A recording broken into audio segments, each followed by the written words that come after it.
Good morning, good morning, good morning. Going to do a special cards and coffee over here. I usually do this over in my Queen of Fire page, but yeah, no, man, I feel bad because yesterday I stuttered through the messages that I was trying to channel, and I'm kind of pissed because I literally woke up at like 4:30 in the morning yesterday and started working on that, and it just came through so fluidly for me. And then by 8:30, I got the kids and everything ready for school, and I got everything set up to go at 10:30, and it took me till 11 with YouTube messing up to get on. And then I finally get in there and I start doing it, and then I set that up so that I couldn't see the comments, the cards, so that I could read through the channeled message easily without reading the comments, and I couldn't understand why I kept messing up. And then suddenly I look over around the card, and there is a pervert in my chat room. And he's purposely misspelling words just slightly so that the algorithm wouldn't pick up on what he was doing. But even his screen name said like Stephen something pervert. And I caught it and I deleted it right at the end. But I'm like, dude, it had me, it tripped me up. It tripped me up. When the video ended, I had 8 playbacks on it. Do you think anybody said anything to the pervert? No. No. I don't think people realize what we deal with online.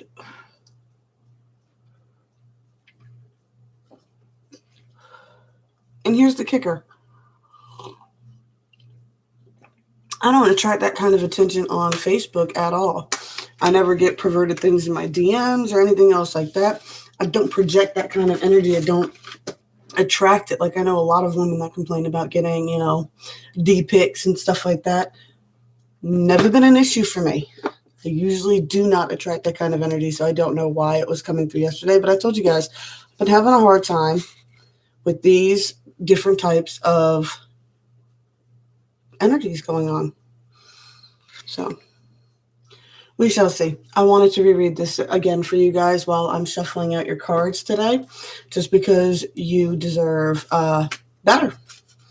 All right, so I'm not going to go over everything that I did yesterday, and I apologize for that, but I do want to get the important parts of the message out, right? So mainly the energies that we're still dealing with, yes, today, all these energies will be in play between now and the solstice, right?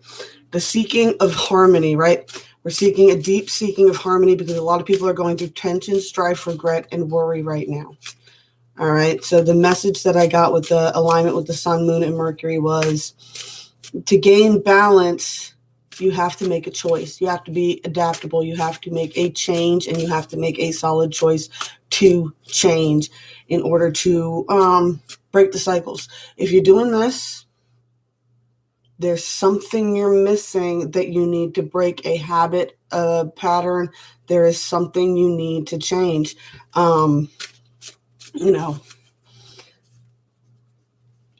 It's like the health cycle. If you keep going into getting healthy and keep falling off the health wagon or the diet wagon or the quitting addictions and falling back into addictions, if you keep doing the same thing over and over again to either get healthy or to quit an addiction and it's not working, then you need to try something new. All right.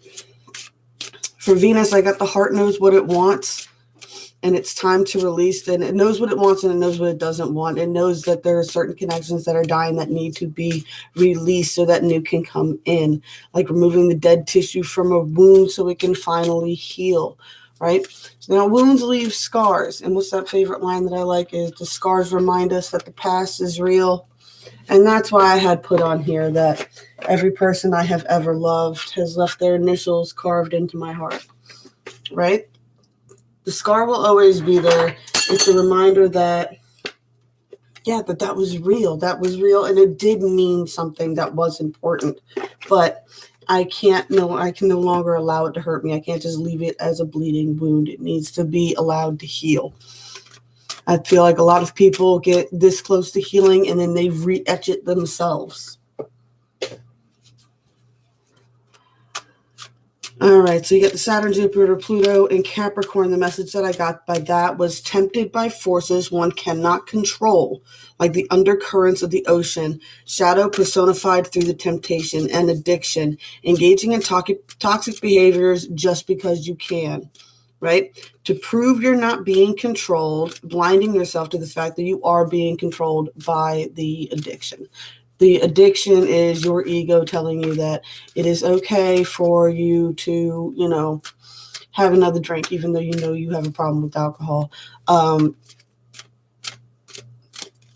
Whatever the addiction is, it's your ego saying, I do what I want.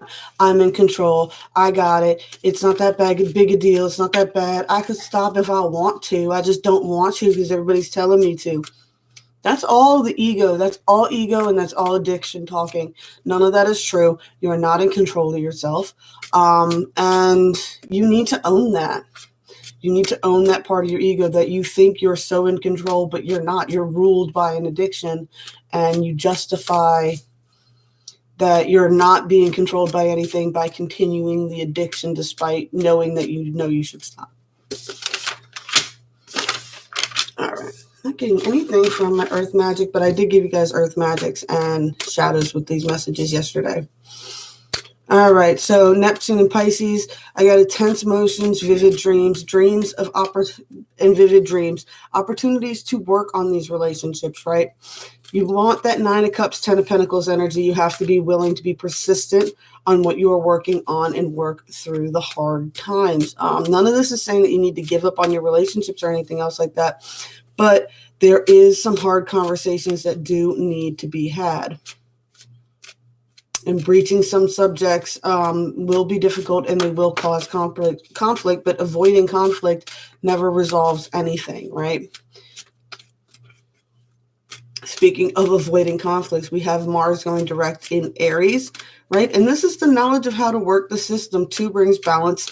And it's like, if you're so awake and you're so aware and you're so, I'm going to feed your ego a little bit. And you're so, you know best and you're in control and you're so aware, then why are you allowing these energies to continue to manipulate you, right?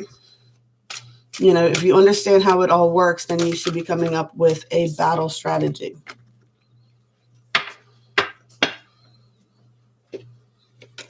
We got Taurus with Uranus with the 7, and it's stop self-sabotaging yourself, right?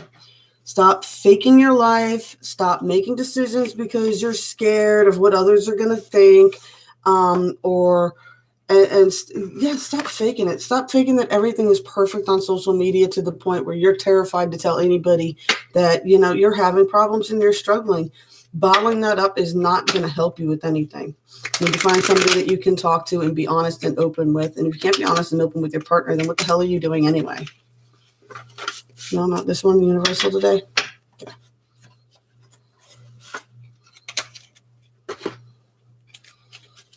All right.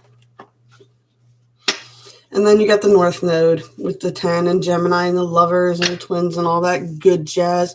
And it's just the completion of one cycle so that another one can start. A renewed awareness of what you need to do in order to harbor connections that you do want to salvage and save, and what is needed to really love somebody unconditionally. There can't be conditions. Can't be conditions, right? Right. And I see a lot of people need to tap into their artistic inspirations, and that will help you balance out those masculine and feminine energies within yourself. All right. I feel better about that. See, I know I can do it. Ridiculous. You guys deserve better out of everything in life.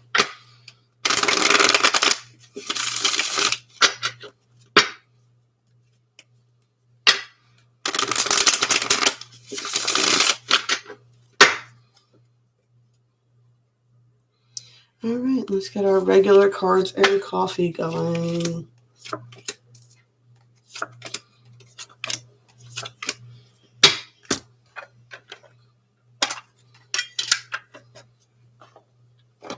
Like I said, if you guys like cards and coffee, that's really just where I get up here. I usually come on a little bit earlier, and I try to do a daily message as often as I can.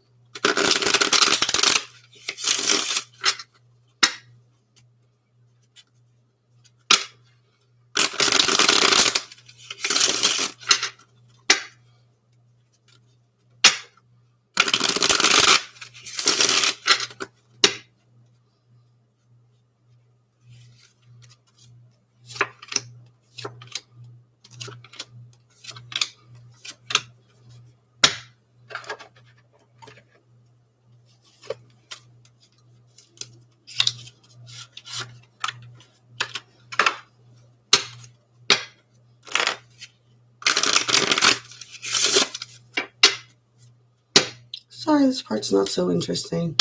But you can focus on the Desert Quest card there, right?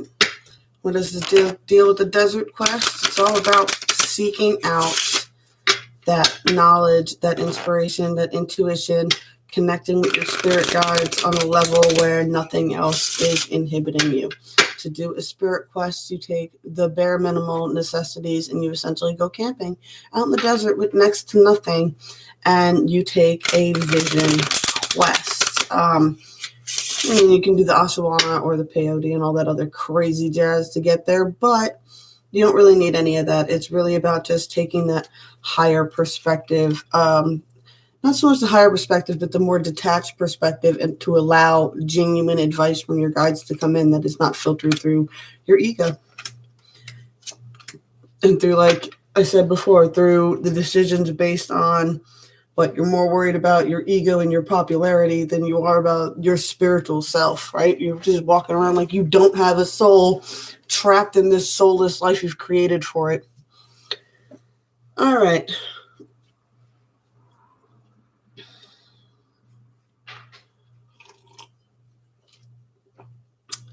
On the 3D line, I got three of Cups, King of Swords, Jack of Wands, Two of Wands, Eight of Swords. And it's just really showing that there's a lot of intellect being put into what's going on right now. Not a lot of emotion. The Jack of Wands here is kind of like a siren call, a temptation call, something very alluring, romantic, attractive, lustful, definitely a passionate energy in the crux of the 3D line here. But before it is this big intellectual thing, and this one is like just really controlling your passions to see what direction you want to go in. I think you hear this call, but it's giving you a lot of anxiety because life was pretty good with the group that you have around you, and you're worried about this causing a problem, I'm sure. But I also did say that temptation was in the channeled message from yesterday. And the 40 line,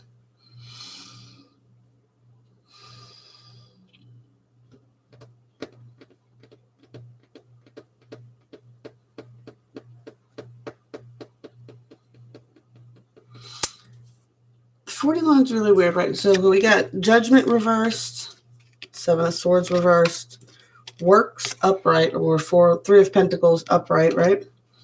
Ten of Wands reversed, Five of Cups reversed. So I feel like it's like, well, you don't want to make any judgments on anything. You don't want to deal with any futile situations. You're putting down all of those burdens.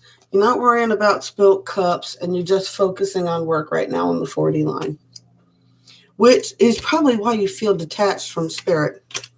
Because if you're focused on nothing but work and you're not focusing on any of those other important aspects that are on your mind, and you're just trying to distract your mind from focusing on what it needs to, I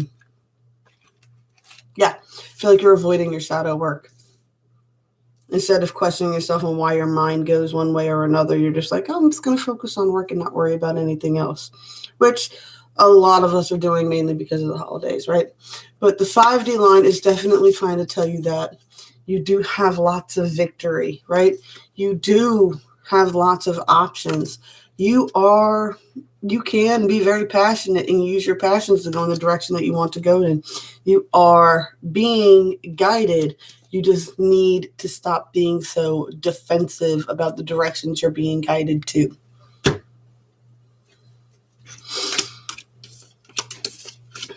And that's where the Desert card comes back into play again, all the way back around what you need to get in connection with your guides. You need to reconnect, and you need to take a vision quest and really get that detached perspective.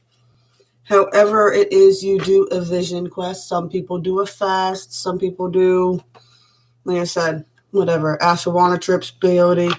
If that's what you want to do, microdosing shrooms. I've had friends that do that too. I'm not suggesting any of that for anybody because you don't need all of that. You do need to take time to at least meditate with some theta waves or something along those lines, or practice lucid dreaming, or something along the way where you can get that genuine outside perspective from your guides on the 5D. That's all I can say. All right, y'all. That's all I got time for today. I love y'all. Blessed be all those who walk these weird and windy paths with me. I love you guys to death. You always deserve better. Talk to you later.